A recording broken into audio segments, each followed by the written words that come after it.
you're listening to Adventist Radio London, and this is the Family Matters Show. This is Crazy About Mental Health. My name is Ruth Maxwell.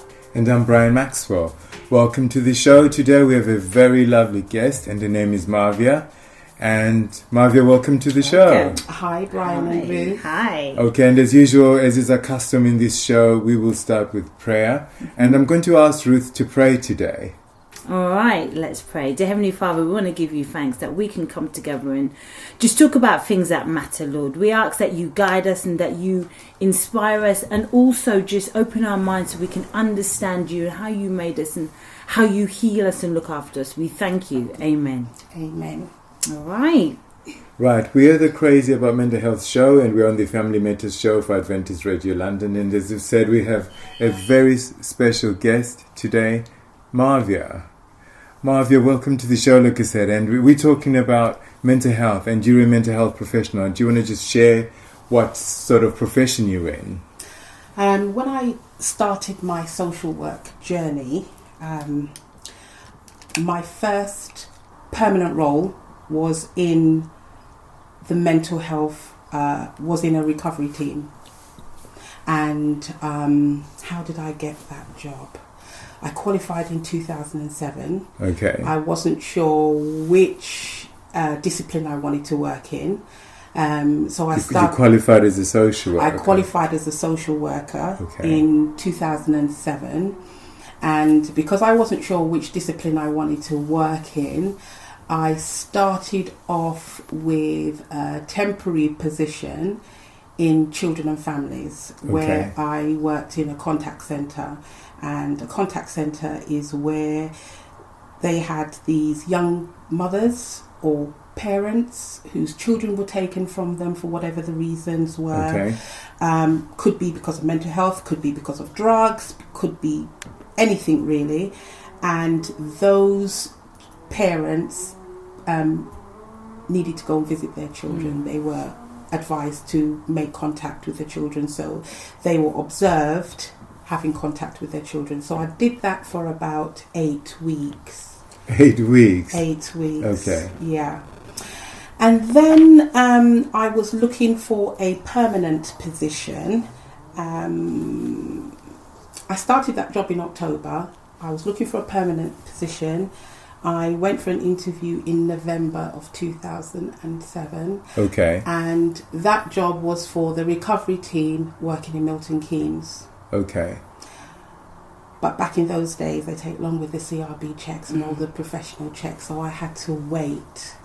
So December came, didn't hear anything. January 2008 came, I got an offer letter.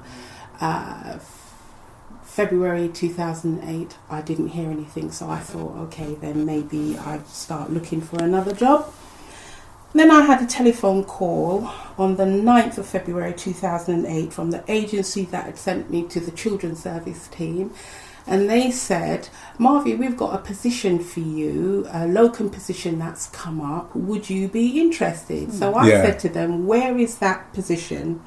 They said it's in Milton Keynes and it's in the recovery team. My heart started to beat so fast because I'm thinking to myself, nah, can't be the same team that I've got an interview with. I thought, no. Anyway, I kept quiet, and so the guy was talking and he says, yes, and you'll be interviewed by the manager and somebody else. And I said, okay, I recognise the name. And I thought, all right, then don't tell them that you've been offered the job permanently. So I went along to that job, and I started it on the 11th of February 2008. So I worked, but you know what? I believe that God put me there for a reason. Okay. But I started working there, and then come August 2008, they offered me the job permanently. Wow. After my CRB and everything else came through. And so I started officially on the 15th of August 2008. And you know, there is something that had come up that would have hindered me from getting that job permanently. But because I had been there as a locum practitioner for the 6 months, God had paved the way for me to be there. The reviews, the recommendations, the positive comments that I got from the service users, Yeah. went up to the managers, the powers that be, and they just Brilliant. accepted everything. Brilliant. So it was almost like an apprenticeship, and you didn't even know it. Yeah, absolutely. Yeah. How great is our God? How great, yeah. So, okay, so you did all of that, Yeah. and you worked in mental health. So what was that experience like? What was a normal day like for you back then? Well, back then, I felt really comfortable. I felt that I was in the right place because it gave me an opportunity to really talk to people rather than to ask them questions that's on a script kind of thing, like why are you here, or what is your diagnosis, and things like that, and what can we do to help you, or it's just, well, you have to take your medication, that sort of thing. It enabled me to really get to know that person. Somebody come to you, they're in mental health for all kinds of reasons, anything from depression to paranoid schizophrenia, but even some people that are diagnosed with that label, they don't feel that it's the correct labeling for them. So they would want to challenge it, but they find it difficult to challenge because it's already given to them by the doctors. Right. So they either have to take the medication. So the clinics that I ran I was a care coordinator. So what it meant, what is a care coordinator? A care coordinator is somebody that looked after a number of people on their caseload. You had to make sure that their CPA review documents were updated, and you offered them a care program approach. So I would tailor. What CPA review was care program approach? Okay. Just break it down, please. Break it down. As a care coordinator, your client is either referred to you from their GP because they've either got depression or they've got something like paranoid schizophrenia. They're seen by a consultant psychiatrist who sees them for about 6 months or more, and every 6 months or so they need to have, I think these people mainly have been in hospital at some point or another in their lives because their presentation has been such that they may have been a harm to themselves or harm to somebody else, and they need to be medicated. And when they come out of hospital, they need to be monitored pretty closely. I would hazard that by medicated, you mean they need to be on some sort of medical treatment? They need to be on some sort of medical treatment. But during my time in the recovery team, the medical treatment wasn't only just a therapeutic treatment, it was medication. It was prescribed medication. Some of the medication had some severe side effects, and it didn't really help them, and a lot of my clients fought against it. For example, I dealt with somebody who had a diagnosis of bipolar.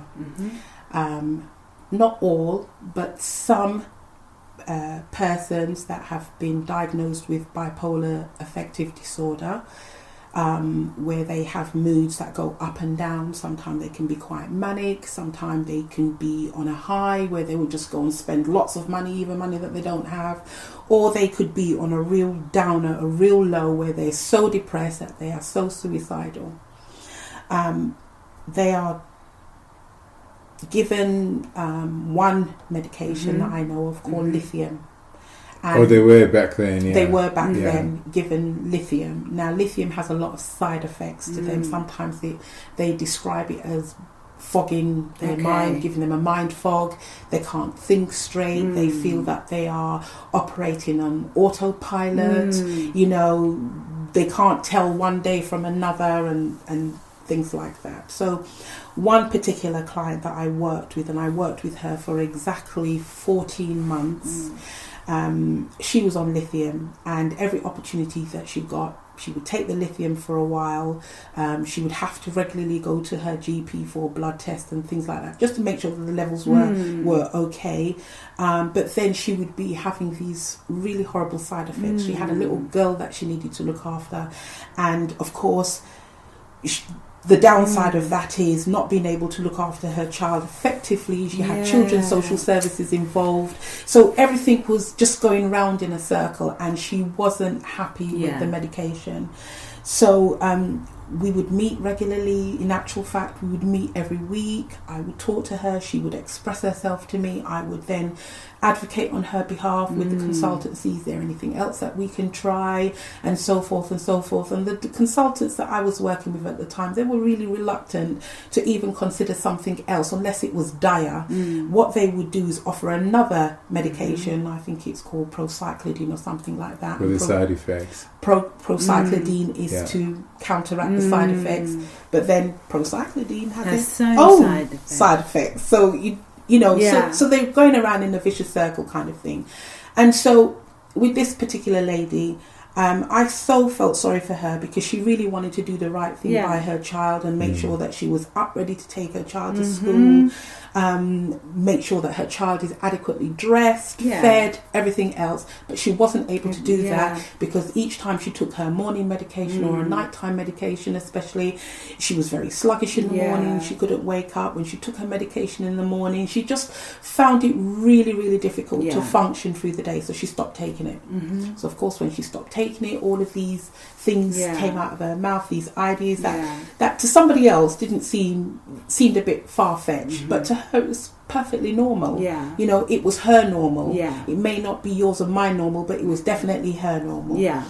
So she decided that she was going to come off the medication, and she was then placed on a CTO. CTO means it's a community treatment order, and it requires a section doctor and several other doctors and the social workers to make the decision that if this person refuses to comply with that particular order, they can bring them back in at any time and, you know, force them to have the medication, you know, and things like that. By bring them in, you mean like back into psychiatric hospital? Bring them back into the hospital, into the psychiatric hospital, so she begged and pleaded with me that she said, you know, I can find other ways of helping myself without being on these really strong medication. Now, I'm not a medic. I have no idea about the medication. However, I always say to my clients, because I don't like to call them my patients, I always say to my clients that medication plus therapeutic activities will probably help you better.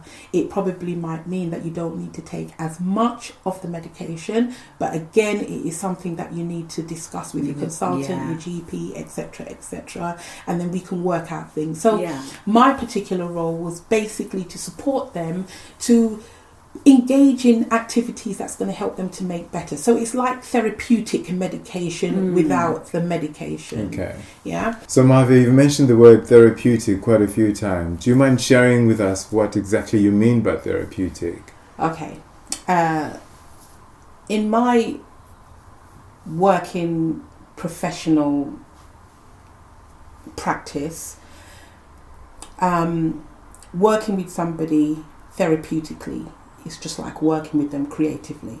Okay. So I would get or speak to my client about something that they would like doing, for example, that they could do to help themselves as well as the medication that they're taking, so that they can feel a lot better, especially if they're speaking about things that, you know, all the negative things or the negative side effects of the medication.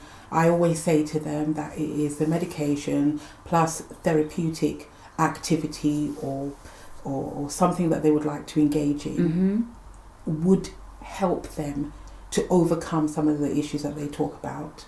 And I can give an example of that. I was working with a middle-aged lady. She was diagnosed with paranoid schizophrenia, and she responded to or repeatedly said that she hears voices. Now, these voices would be telling her to do lots of things. She never once did any of the things that the voices told her to do. However, what she did was she would tell me about, you know, innate objects in her room that would move themselves. Right. And she would find that very, very distressful. Or she would say to me when I visit her or she come to see me that she was lying down in her bed and goblin or a gargoyle or something like that would jump into her bed and keep moving her arms up and down from the elbow to a, And although I believe that she believes that that's happening to her, I felt that if I'm going to work with her in a therapeutic way, it is getting her to be distracted from thinking about all of these things that are happening to her that she tended to dwell on 100% of the time. So she didn't focus on anything. She never focused on cooking herself a proper meal. She never focused on keeping her living environment clean and tidy. She never focused on going out to do her shopping, getting a newspaper, or even reading the newspaper. So I tried, and she would constantly call me every single day just to tell me this one thing or these few things. And I felt that there must be some way that I could support this lady, other than saying to her, you need to be compliant with your medication and blah blah blah, because she was taking her medication, plus she was getting an injection every 2 to 3 weeks or so. So I prayed about it. I in actual fact, I do a lot of praying when I meet with my clients. I don't pray with them so that they can physically or audibly hear me praying for them, but before I meet them, I would sit in my car and pray, or before they come into the office, I would pray and ask the Lord to give me the wisdom to speak to them. And so one day when I was deliberating about how I could best support this lady, I came up with 2 things creatively. She gets a recording, a tape recorder, and all of the things that she would ring me to tell me, she could record into it. And then I said to her that when the tape is full, she can give it to me and then I can listen to it. This is what I would term being creative and being therapeutic, because this lady was distressed with all of the things that she wanted to tell me that was happening to her. So you didn't listen to the entire tape? No. Okay. The moment that she picked up the phone to call me to tell me that this thing was moving her arm or moved things around in her house and she couldn't sleep that night, after she told me that, she felt better. She felt better. I didn't want to listen to that every single day because I didn't think it was doing my mental health any good to, as a Christian, I don't believe in those things, but I said I believe that she believes that these things are happening to her. So rather than say to her, don't call me, why would I be a professional if I'm going to say to my clients, don't call me when you're feeling distressed? I tried to find a creative way to get her to record what she was feeling, thinking, what she wanted to say. And yes, I did say to her, if you record it, when the tape is full, you give it to me and then I will be able to hear.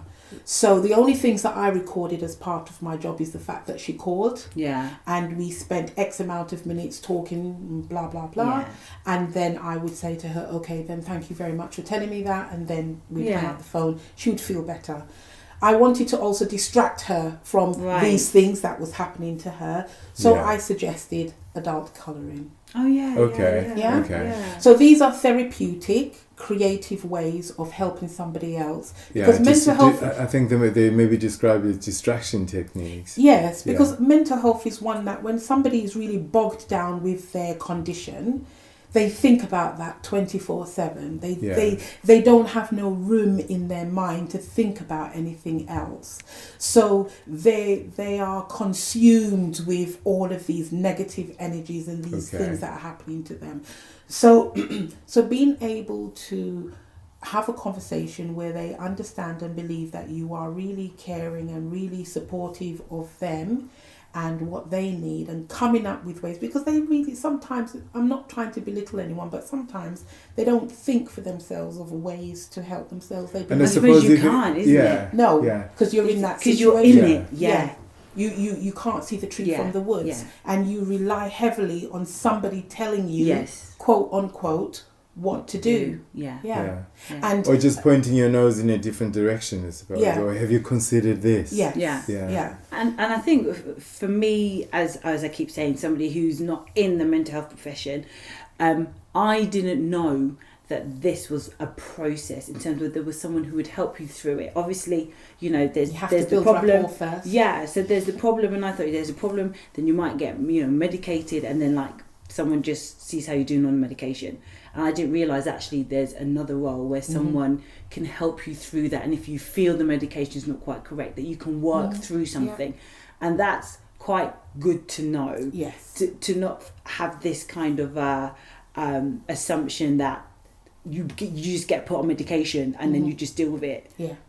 Actually there's a group of people who is like, okay, you're on medication, but let's help you work through it, and if it's not working for you, let's find another way. And we're constantly finding ways to help you through this journey. So that's I didn't really know that. So as a professional, that's what we do, because we are not medically trained. On the flip side, I personally know somebody who has a diagnosis of bipolar, but from the word get-go, they refuse to go on medication. Okay. So myself and this person would engage in conversation, and we talk about ways that they can help themselves. They're artistic.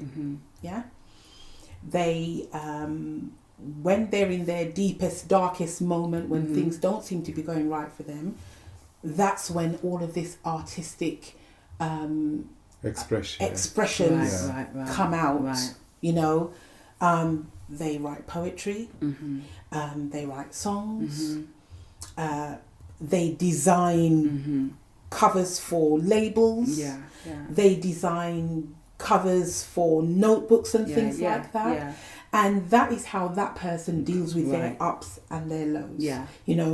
They can be quite manic, where they're shouting and screaming, or they could be on top of this world where everything that comes out their mouth is so fast that you have to kind of try to catch up with them, because they're running faster than the fastest train, and having to bring them back and kind of slow them down. So there's varying degrees of the mental health, and it's about, one, key developing rapport and communication with that person, so that you're able to find out from them things that they like doing, and you can use that to help them to get better, or to control their symptoms. Because you mentioned some of the things that you do within your profession. I was just going to ask, what are some of the characteristics and qualities do you think are essential then in your line of work? Listening. Okay. And understanding. That's the key. It's not about me talking and saying to the client, well, you should do this, you should do that, you should do that. It's about me understanding from their perspective what it's like for them to be in this situation. And as they are talking to me, I am thinking, okay, then how can I best support this person in using what they have given me to turn it around and help them? Yeah. Does some of this therapeutic intervention or work involve like professional counselling, maybe psychotherapy or anything like that? Is that something that maybe some of the people with whom you have worked have experienced or have been supported with? Yes, there are some clients that definitely need psychotherapy intervention, or even bereavement counselling, because mental health in itself is a bit like a loss when you think about it, because you're losing a part of yourself to a condition that you never asked for. It was probably genetic, and they haven't really dealt with that. Why does it have to happen to me? Or I blame my mom for giving this to me or allowing me to have it, and things like that. So sometimes when I realise that a client that I'm working with feels a sense of loss, then we start talking about, have you ever had bereavement counselling? And they say, no, nobody's died. I says, no, but it's a bit like a loss, because you've lost a part of yourself that you are struggling or thriving to get back, and you are, and so many things are in the way that you don't know. So really and truly, it is a loss. Some of them will accept it and say, yes, okay, then I see your point, or I understand what you're trying to say to me. Then maybe that can help. You have people who something traumatic happened to them when they were younger, be it rape, or be it domestic violence, or be it physical abuse by a parent or a loved one, and they have had to live with that, and growing up now, this thing is constantly on their mind, and they become so overwhelmed that depression sets in, and from depression it could be bipolar or something else or whatever it is. So therefore, yes, it is like a loss. So yes, I do offer, where I feel that it is needed, bereavement counselling, or signposting rather, should I say, to psychotherapy or psychologists. And in the team that I was working in, we did have a psychologist that we could refer to. We generally say, as a rule of thumb, if somebody's attached to a GP and they need psychotherapy, I think the new name is IAPT, that these GPs are attached to, we would then suggest to them, go back to your GP and this is what you ask for, and the GP can then make the referral to those services. Wow. Yeah. Wow, okay. Okay, yeah, I've just been on my phone just trying to Google what IAP stands for. Are you able to say? Improving adult access. It's like a quiz, isn't it? Yeah. Okay. Improving access to psychological therapy. Yes. Oh, yeah. wonderful. Thank you. Okay. Yeah. So if anybody has any or needs any mental health issues, then they think they may need or psychological input, then they can go to their GP and they can access that service. They will be able to access it via their GP. Okay. Yeah. Fantastic. Right. I think this is a good place for a break. Yeah, this is a good place for a break. So just to remind you, you are listening to Adventist Radio London. This is the Family Matters Show, crazy about mental health. And if you are interested in any of the topics we're talking about, or have any, questions or queries, then please get in touch. You can email studio@adventistradio.london, or you can text 82228, the word hope, a space, and then your message. We'll be right back after this. You are listening to the Family Matters Show on Adventist Radio London. You're listening to the Crazy About Mental Health show, and we're on the Family Matters Show for Adventist Radio London. Today we're speaking to Marvia, who is a mental health social worker, or at least has worked as a social worker in the mental health arena. And Marvia, we just to continue, Ruth, you had a question for Marvia. Yes, so my question is, what are some of the common misconceptions that people have when you're coming to work with them, or when you say, I'm a mental health social worker? What are some of the things you come across or people say to you? That's funny you should ask that question, actually. There was one particular gentleman who, when he was allocated to me, and I introduced myself to him, told him I was coming to see him. One of the first things he asked me is, what can I do for him? So I said, what would you like us or me as a social worker to do for you? And he said, and I'm going to try and put it in a clean way, he would like somebody to wipe his bottom for him because he can't do it himself. Okay. And so I had to ask him, what do you mean by that? And he says, oh, well, I can't leave my house. I've got this mental health problem. I'm depressed and I suffer from anxiety. Right. And I can't leave my house and I can't do things for myself. So I need somebody to come and do that for me. Yeah. So that put a smile on my face because obviously he felt that I was coming to make sure that he could get a carer who could do all of these things. And he opened the front door to me fine. He showed me where I can sit, that's fine. So there was clearly nothing wrong with his feet or his legs or his arms. He even offered me a drink. So I had to gently let him down by saying to him, I'm sorry, that there are things that you can do. And of course, as a mental health social worker we need to make sure that that person meets the eligibility criteria for any support and any services that they can get. What do you mean by eligibility criteria? Right, okay, there's twofold. To access mental health services, you have to meet the criteria. So if somebody goes to their GP and say that they are depressed, they have to be clinically depressed for 14 days or more in order to be accepted, or in order for the GP to refer them to mental health. It's not secondary like, my team lost, I feel low, so it's not that kind of thing. No, it's not that kind of thing. So you go to your GP, you've been depressed for whatever reason, your GP will do like a little have a conversation with you, or should do like a little mini test. And if something as simple as clinical depression has been identified, he can then, or she can then, refer you to secondary mental health services, where you can then be supported by the mental health team.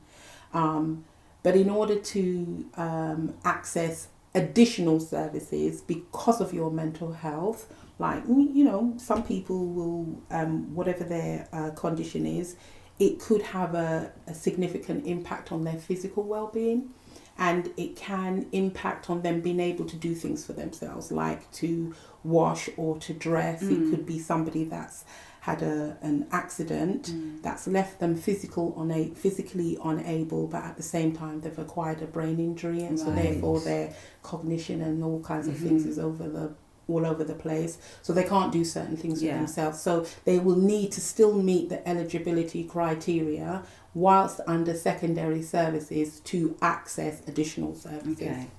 So that's what I mean by the criteria. Right. Okay, that's your professional side. Have you maybe in your own private experienced mental health difficulties, or come across somebody that you know that has had mental health difficulties? It's easier for me to talk about myself because I'm here. I don't want to talk about anybody else because they're not here. Okay. But yes, there was a period of time that I felt so low that I considered or contemplated killing myself. Now, anybody who gets to that point, Marvia. Anybody who gets to that point, they would definitely say that they've got mental health issues. But I have to thank God that God is the only physician that I needed at that particular time. I didn't realise, but I felt that low. So I spent about 2 years by myself, not exactly by myself, but I spent about 2 years not mixing with anybody from church, not mixing with my family. I had no choice. The boys were here, so... you have children? I have children, yes. So I couldn't really get rid of them. Well, at least I didn't think about getting rid of them first before getting rid of myself. Yes. But yes, there was a period of time in my life before I studied social work as well, that I felt that life wasn't worth living. I was depressed because I kept on crying every day for weeks on ends. I didn't do anything. I didn't take care of my personal care needs. Neither did I eat properly or anything like that, and I did lose a lot of weight. I didn't look after the boys, or at least I cannot remember looking after the boys. It's just like I went through this hazy period. I wasn't here, basically. I was here in body, but I wasn't here. The one thing that I remember doing was talking to God every night and every morning. The nighttime conversation was, don't wake me up in the morning. I don't want to be here. Life isn't worth living. You've brought me here for what purpose? So I would be crying most of the night, don't know when I fell asleep. When I woke up, and maybe after a couple of hours, 3 or 4 hours, so I wasn't sleeping very well. When I woke up in the morning, the conversation was, why did you wake me up? I don't want to be here. And that went on for, I believe it was less than a year, but it felt like a year and then some. But it was definitely over 14 days. It was definitely over 14 days. And had I gone to the doctor, they would have given me antidepressants.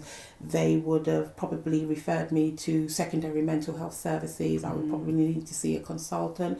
At some point, they probably would hospitalise me if I was insistent in saying that I want to kill myself, I want to die, and things like that. So, But, you know, I thank God for the 3 boys that I had at the time, because they would come into my room every morning and they would only say these 4 words, Mum, I love you, and then they would be gone.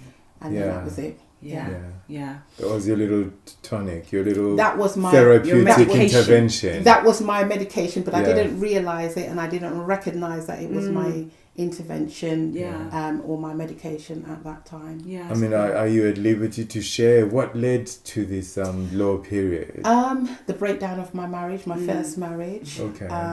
led to that, because when things happen in your life, you begin to question. Yeah. You question yourself, and I think that with most of the clients as well that I have worked with, things happen to them, they begin to question themselves. They don't know why, they're looking for answers, and I think it's human nature. We all look for answers when things go horribly wrong, because you think that if you can get an answer, it will make you understand why you are where you are, and maybe that answer, whatever that answer is, will give you a little glimmer of hope to kind of hang on. And so sometimes when people don't get that, and the world looks so black, so bleak, so no future in it, people want to kill themselves. And I'm sorry to say it, but it's true. But I got to that point where I felt that there was no point in living.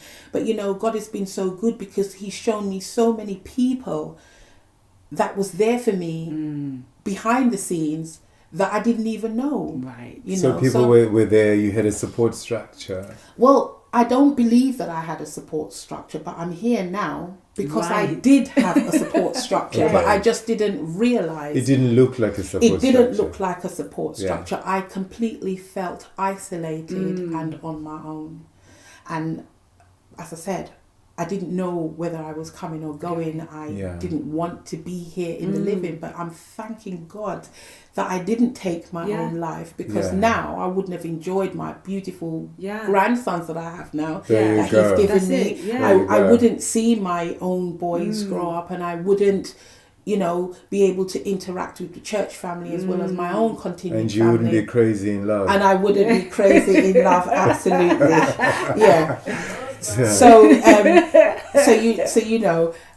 So I do thank God that things worked out differently, and I think that's one of the reasons for me why, when this job came up for me to go into the recovery team, the mental health, I felt that I have hands-on first time experience to be helping somebody who feels that their world is so dark, that there is no hope. You could empathise. Absolutely.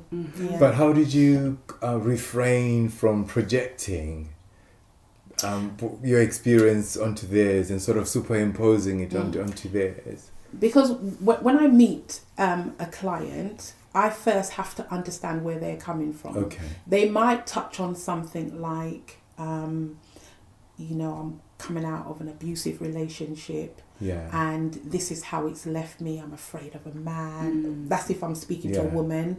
I'm afraid of men. I can't talk to them. I'm afraid to leave my house and stuff like that. And some of the abuse that they speak about that has caused them to be in this depressive mode and or suicidal mode, I can relate to. But I never, because I always remember that it's not about me. Yes. It's about them. I will probably offer them little nuggets of wisdom that kind of helped me because the Lord enabled me to think about those things, or somebody would ring me up and say something, and that was an encouragement to me.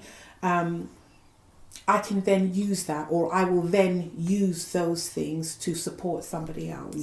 I met one client who was going through a terrible time, and she had a mental health diagnosis, but for her, the rest of her family were against her. They didn't want to talk to her. She didn't have any children. She wasn't married, but she felt that loss because her family would not gel with her. It's like they failed to understand what she was going through. And so, of course, she built up this wall, and she was very anti-social workers and very anti-mental health professionals. And so, of course, the first day that I met her, the first thing she said to me is, "You're wasting your time because there's nothing at all that you can do for me." So I said to her, "Okay, then maybe there isn't anything that I can do for you, but just let's have a conversation." And I think one of the things that got to this young lady was the fact that I looked so much younger back then, but I was older than this lady. Right, okay. So she was she was very much closed to me because she had her arms folded across her chest. She had her bag still hanging off her arm, and she had her coat over her arm because she was insisting that she wasn't going to stay. There was nothing at all that I could do for her, nothing that I could say to her that's going to make a difference. And the only one thing that I could use when she said to me, what do you know? You just look like you've just come out of university. But I've been practicing at least 5-6 years before that. I said to her, well, actually, I'm older than you, and I have spoken to a lot of people, and I do understand the situations and everything. And she asked me to prove to her my age. Wow. So although it wasn't the fact that I had this nugget of wisdom to give to her, I had to prove to her that I didn't just come out of university. Right. And soon as I showed her my driver's license, just with the date of birth bit on there, she unfolded her arms, she put her bag down, she put her coat over the chair, and then she began to pour out for me. So in other words, you can actually engage with me. Yes. Yeah, you have some lived experience. Yes. Yeah. And so she opened up, and we was able to talk about how we could best support her and the kind of things that she would like to do. Excellent. I'm loving your story. So, I mean, obviously you're a Christian now. Fast forward all these years, you're happily married, you're a Christian. And looking back, how would you have wanted the church or the Christian community to have treated you in your 2-year absence? Dark period. Yes. Yeah. I would have wanted the church to, because I was regularly visiting the church and they were very much aware of what was going on, I would have liked at least take a step back. Were you in the church or attending a church? How long have you attended church all your life? Give and take all my life, yes, apart from the 5 years that I kind of stepped out of church. Okay. Yeah. Okay. But I've been attending church, and even with the breakdown of my marriage, I was still attending church. Well, I was attending church up to back to the question. So how would you have wanted the church to have treated you? I didn't get any visits from anybody. Nobody. I don't believe that anyone recognised my absence. Okay. Would you have entertained a visit at the time? Do you think? I think I would have, to be honest. Because I found it difficult to talk to my family, my mum, my dad, and I didn't want to burden my sisters. And I have to say this, a lot of people with mental health difficulties, they don't readily go to their families for support because they believe that when they do, they offload, they burden their family members. And for some family members who don't understand mental health, they kind of either brush it underneath the carpet or shrug it off, or don't feel like, they can help, so they don't. Yeah. But I think as a Christian organisation, we need to be a little bit more observant, we need to be a little bit more caring, we need to be a little bit more loving and understanding. So as a church family, if you've got a member that you haven't seen in church for 3 weeks, going on 4, 5, 6 weeks, nobody has mentioned anything about them being sick, so we need to pray for them. I think somebody, whether it's one of the elders or the deaconry team or those that be who are responsible for those people who are a member of your congregation, to at least knock on the door. Yeah. And don't stop until they get to see that person.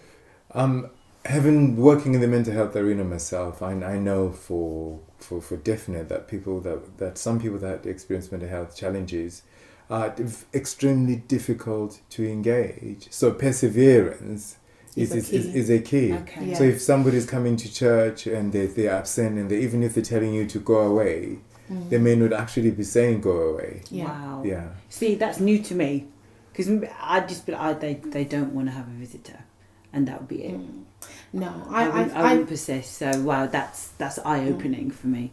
I think it differs from person to person. Fair enough. And I think it also differs from experience to experience. Yeah. But for somebody like myself, I would have welcomed somebody from the church visiting me, because I didn't have my family visiting me. So whether it's the pastor or the elder or elders coming to visit me. Marvia, we haven't seen you at church for a while. What's going on? Because I know at that time, the minute that I opened my mouth and I started to talk, everything came out. It's like I had verbal diarrhea, and I would be in tears. You know. And even if there was one person who could just sit and listen, even if they don't have anything at all to say, but just to sit and to listen, and then say something like, as a Christian, we'll pray for you, and then walk away, I think that would have made me feel a little bit better, but I didn't get that at all. Okay, so you obviously did get better. Just tell us how that happened.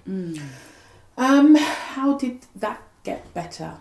Okay, it was May 2004. And I have a family member in Canada, and she would from time to time ring me. She rang me this time, and as she rang me, all she had to do was just say, "Hi Marv, how are you?" And then the tears come rolling down, and everything came out. And then she listened to me, and then she said at the end of it, she said, "Look, why don't you book your fare and come to Canada?" And I said to her, "But where am I going to get the money from?" She goes, "You know what? You believe in God, God will provide." Wow. Yeah. And she put the phone down. And so I thought, oh, okay, I had something to focus on.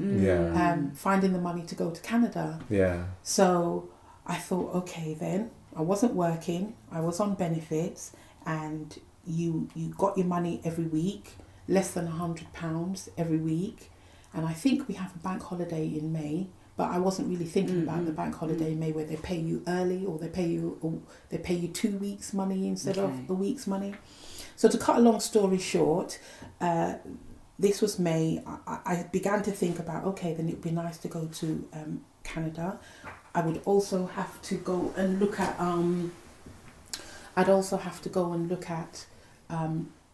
look about who's going to look after the children. Yes.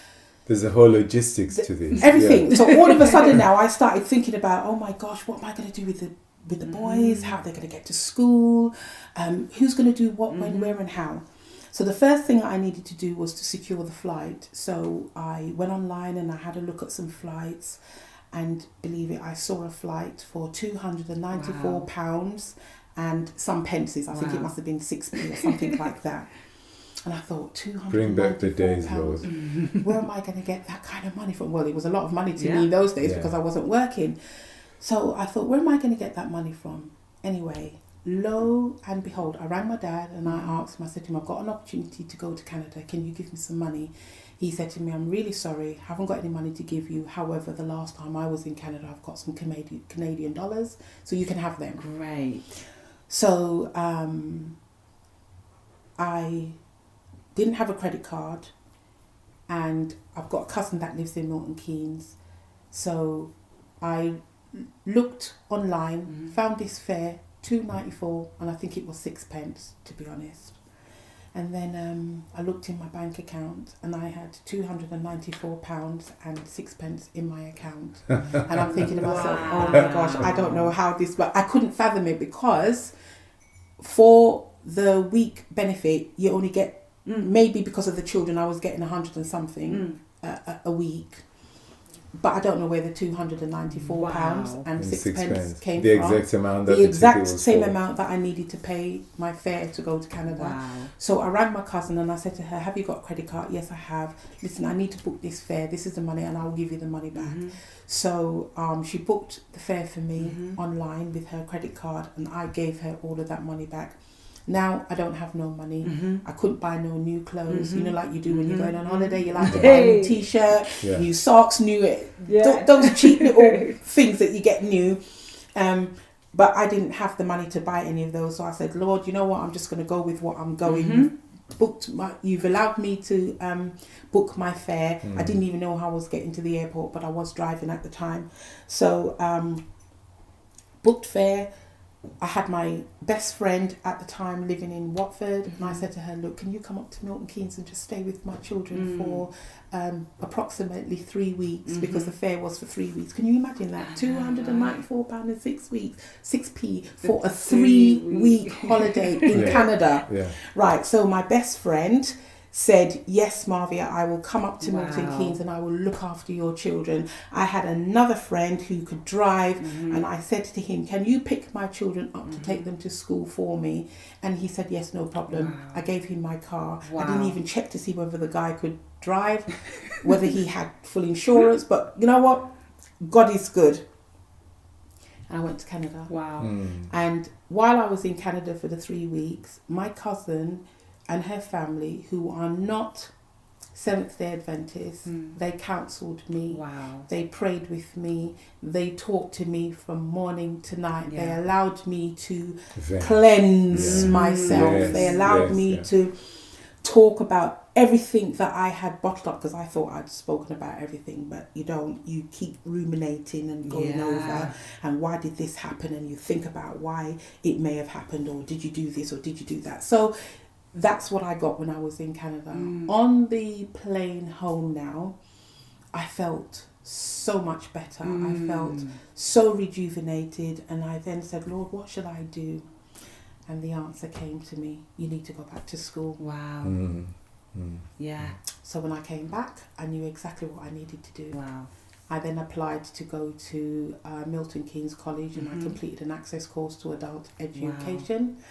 And the route that I took was the access to health and social care. I did that, and then with that course you can branch off into 2 different areas, social work or health, to go become a nurse. Now I've always wanted to be a nurse, but I don't know why the Lord steered me towards social work. I hated social workers. Sorry, but I hated social workers, and so, but that's the direction that he steered me in. So completed the course, got accepted into university. That in itself is a different story, and the rest is history. I passed and qualified in 2007. Praise God. Yeah.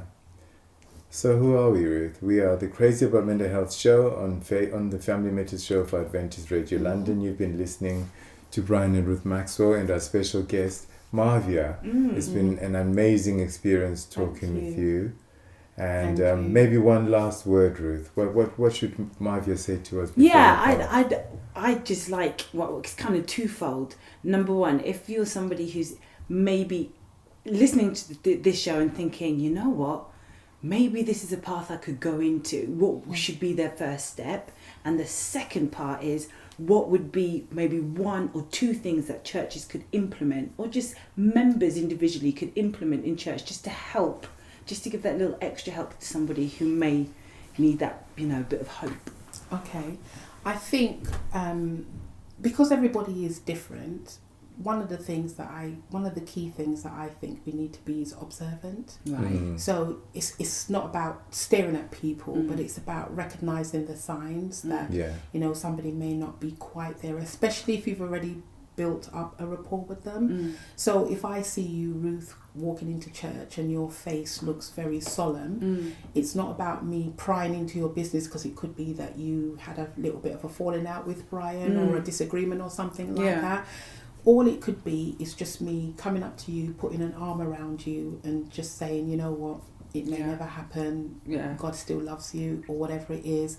But that is me observing that something might not be quite right because you are not your usual jubbly, bubbly self as you usually are. And likewise, sometimes it helps because it might mean that person starts to cry just by that touch, and that will give you the opportunity to maybe say to that person, are you okay?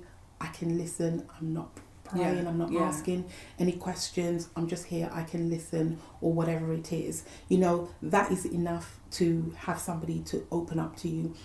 Equally, if you see somebody and they tend to be muttering to themselves or something like that, I guess you have to use wisdom, because you have to be careful about approaching them, because they might want to curse you, and all you're trying to do is to help them, but they might not want that help. Right. But I think as church members, I think we all have that responsibility Yes. because it's your family. You're not going to Yeah. see Brian looking a little bit down and not say anything. You're going to ask him, babes, are you okay? Yeah. Do you want to talk about it? You know, all right, you're not going to say babes to your church members because you don't know if you might slap you or whatever it is, you know what I mean? Elder babes. But, you know, it's just about recognising, observing and recognising and communicating. And also, too, I just think that if you make yourself an approachable person, Okay.